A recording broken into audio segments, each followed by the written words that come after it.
आज की क्लास में हम पढ़ने जा रहे हैं फणीश्वर नाथ रेणु, इनकी दो रचनाएं, इनकी भाषा, शैली और साहित्य में स्थान। एक बात ध्यान रखना दोस्तों, भाषा शैली किसी भी कवि की तब लिखी जाती है जब वो गद्य का लेखक हो। पद्य का लेखक होने पर भाव पक्ष और कला पक्ष आता है। फणीश्वर नाथ रेणु कक्षा 12वीं की हिंदी में दिया गया है सिलेबस में, तो इनके बारे में देख लेते हैं। दो रचनाएं, मेला आंचल, कितने चौराहे, दो रचनाएं हैं।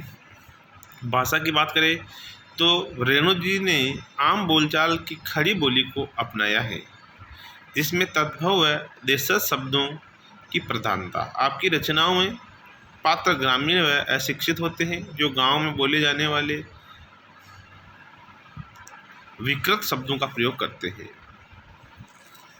आपने आवश्यकता अनुसार अंग्रेजी व उर्दू शब्दों का भी प्रयोग किया है। अब आता है शैली, तो आपकी रचनाओं में पात्रों के मन में होने वाले अंतर्द्वंद को चित्रित करने के लिए मनोवैज्ञानिक शैली का प्रयोग किया है। साथ ही कथा वस्तु को स्पष्ट करने के लिए वर्णनात्मक शैली का प्रयोग किया है। आपने अपने साहित्य में भावात्मक शैली और विवरणात्मक शैली,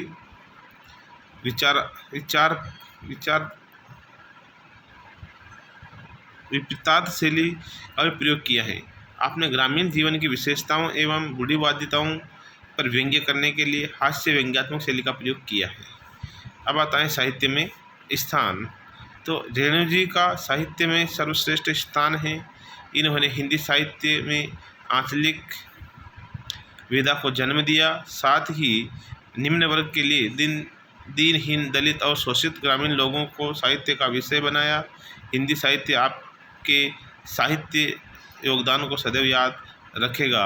एक बात ध्यान रखना, फणीश्वर नाथ रेणु को आंचलिक उपन्यासकार भी कहा जाता है। आज की क्लास में हम दूसरा कवि पढ़ने जा रहे हैं, वो है शमशेर बहादुर सिंह, जिसको हिंदी उर्दू की दो आप कहा जाता है। तो इनकी दो रचनाएं, कुछ कविताएं कुछ और कविताएं।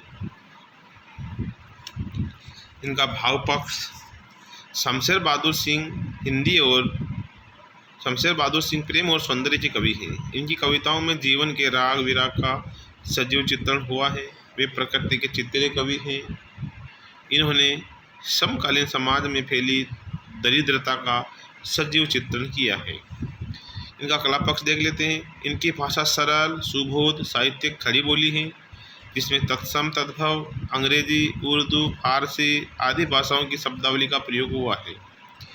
इन्होंने अपने काव्य में वर्णनात्मक एवं चित्रात्मक शैली का प्रयोग किया है। इनकी रचना में प्रमुखता से अनुप्रास, यमक, श्लेष, मानवीकरण, रूपक आदि अलंकारों का प्रयोग हुआ है। इन्होंने अपने काव्य में छंदों की दृष्टि से मुक्तक छंद का प्रयोग किया है। साहित्य में स्थान, तो शमशेर बहादुर सिंह का साहित्य में सर्वश्रेष्ठ स्थान है। प्रयोगवाद एवं नई कविता के कवियों में शमशेर बहादुर सिंह अग्रणी हैं। इन्होंने छायावादोत्तर काव्य को एक प्रभावी गति प्रदान की है।